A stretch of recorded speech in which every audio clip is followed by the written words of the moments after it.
This presentation is brought to you by Arizona State University's Julian Wrigley Global Institute of Sustainability and a generous investment by Julian Wrigley. The other issue that I've mentioned was this idea of urban agriculture and food justice. Really important research area of mine at the moment. And you might be thinking, those are four interesting looking photographs. How is he going to link those four pictures? Right, let's start at the bottom two. On the right is George Bowling and his wife in Maryland. They run a tobacco farm, and to their left is that sign saying African produce. That's not in Africa, that's at the gate of their farm in Maryland. George and his wife realized that there's 140,000 African immigrants in the Washington, D.C. metro area, and they want to eat fresh food.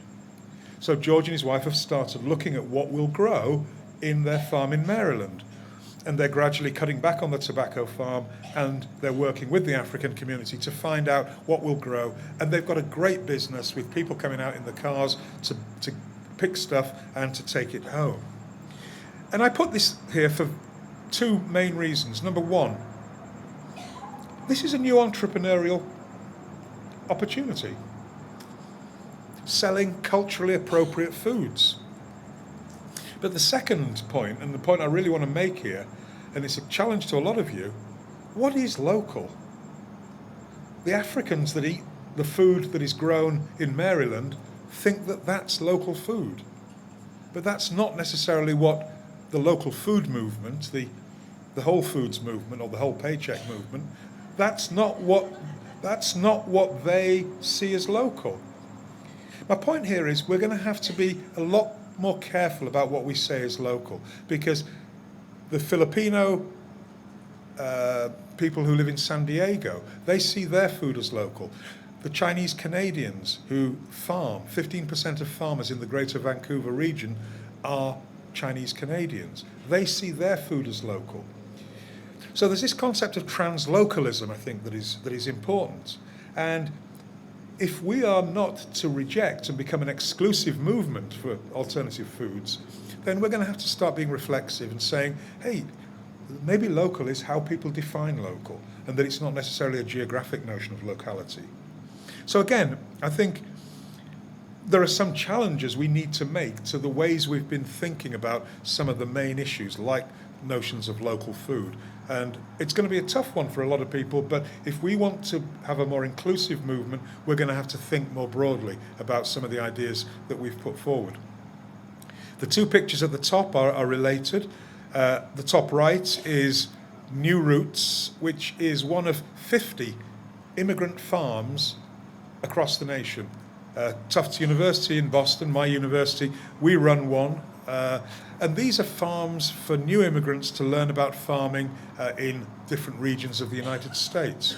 And it's a great way for people from Eastern Europe, from Africa, just to begin to learn about and learn a new trade. Some of them are farmers already, some of them just want to learn about farming.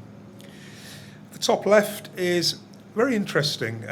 One of the issues I find not troubling, but a little bit troubling about some of the alternative food movement notions is that food is often seen as just about nutrition. Let's get the food right and then we can solve the problems of food deserts, etc. If only they ate properly, they would be X, Y, and Z.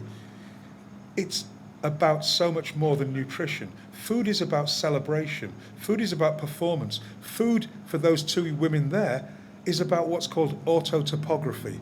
They are making a place like home in Seattle, which is where they are. They've created their garden. It's not that they only they grow their food, they grow the food that is culturally appropriate and that they want to grow. But what they've done is they've created a place. And for new immigrants, that's really important, to create a place that has meaning. So this concept of auto-typography means inscribing oneself and one's culture onto the landscape. And you can see how important that is for new immigrants. Not only to eat your own food, but to eat it in a landscape, a garden that looks like the garden you left, whether you came from Oaxaca or from Bolivia or from wherever you came from.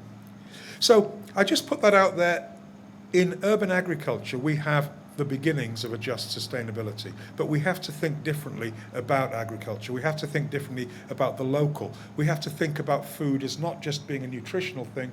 It's about celebration. It's about performance.